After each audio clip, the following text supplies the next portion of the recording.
அஸ்ஸலாமு அலைக்கும். இன்றைக்கி ராபியா குக்கிங்கில் என்ன செய்ய போகிறேன்னு பார்த்தீங்கன்னா, ஒரு கிரேவி தாங்க செய்ய போகிறேன். அந்த கிரேவி எப்படி செய்கிறதுன்னு பார்க்கலாம். நான் வந்து ஒரு 2 ஸ்பூன் எண்ணெய் வந்து ஊற்றிருக்கேன். இப்போ இதில் வந்து 1 ஸ்பூன் தனியா போட்டுக்கிறேன். அடுத்து வந்து 1 ஸ்பூன் மிளகு வந்து சேர்த்துக்கிறேன். 1 ஸ்பூன் மிளகு. அடுத்து சின்னதாக ஒரு ஸ்டார் பூ, 2 ஏலக்காய். அடுத்து ஒரு துண்டு பட்டை, 3 லவங்கம்.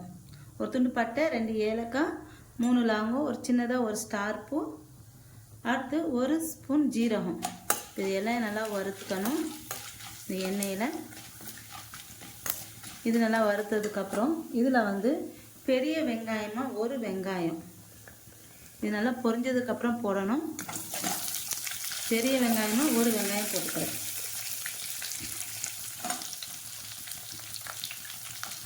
அதே சேர்த்து நல்லா ரொம்ப வதக்கிடக்கூடாது, லைட்டாக வதக்கிக்கோங்க.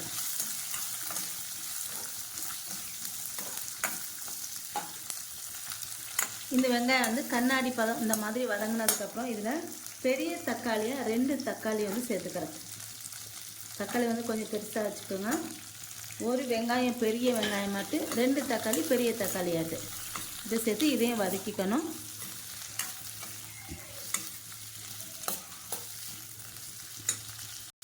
அடுத்து இதுலேட்டு ஒரு 1/2 ஸ்பூன் சோம்பு வந்து சேர்த்துக்கிறேன். சேர்த்து இதையும் சேர்த்து வதக்கிக்கணும்.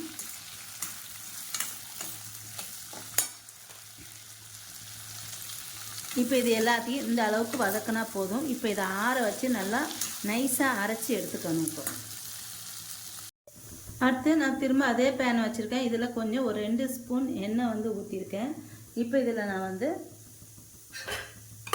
இஞ்சி பூண்டு பேஸ்ட்டு ஒரு பெரிய ஸ்பூனுக்கு 1 ஸ்பூன் இஞ்சி பூண்டு பேஸ்ட்டு சேர்த்துக்கோங்க. அடுத்து இஞ்சி பூண்டு பேஸ்ட்டு சேர்த்துட்டு இதில் சின்னதாக ஒரு குடமிளகாய் சேர்த்துக்கோங்க. அதே சேர்த்து 2 சேர்த்து வதக்கிக்கணும்.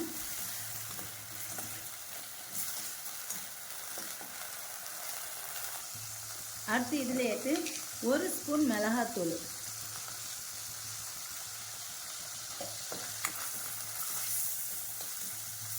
அடுத்து கொஞ்சம் மல்லி இலை, கொஞ்சம் புதினா இலை, இதையும் சேர்த்துக்கோங்க. சேர்த்துட்டு எண்ணெயிலே வதக்கிக்கணும். இதையும்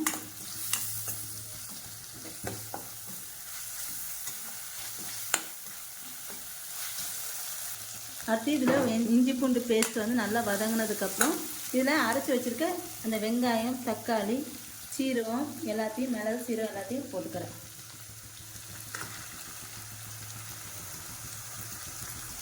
சேர்த்தாச்சு. சேர்த்துட்டு இதில் கொஞ்சமாக தண்ணி வந்து ஊற்றிக்கணும்.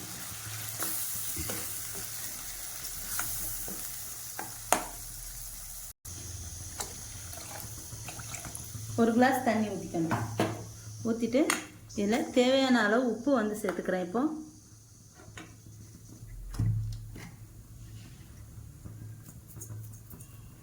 உப்பு சேர்த்தாச்சு. இப்போ இது நல்லா பச்சை வாசனை போக நல்லா கொதிக்கணும். இது வந்து எண்ணெய் பிரிஞ்சு வரணும், அது வரைக்கும் வெயிட் பண்ணலாம். இப்போ இந்த குழம்பு வந்து நல்லா கொதிக்கும் போது இதில் வந்து 2 ஸ்பூன் அரைச்ச தேங்காய், 1 ஸ்பூன் முந்திரி பருப்பு பேஸ்ட்டு 2 சேர்த்து ஊற்றிக்கிறேன். நல்லா நைஸாக அரைச்சிக்கணும். அரைச்சிட்டு இதில் சேர்த்துக்கணும்.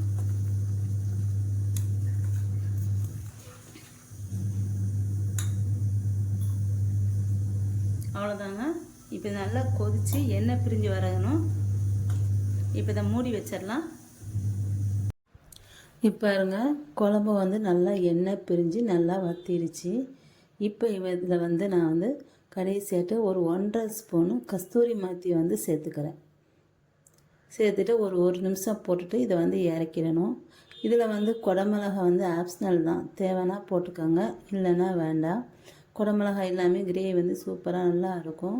இது பூரி, சப்பாத்தி, இட்லி, தோசைக்கு எல்லாத்துக்குமே நல்லாயிருக்கும்.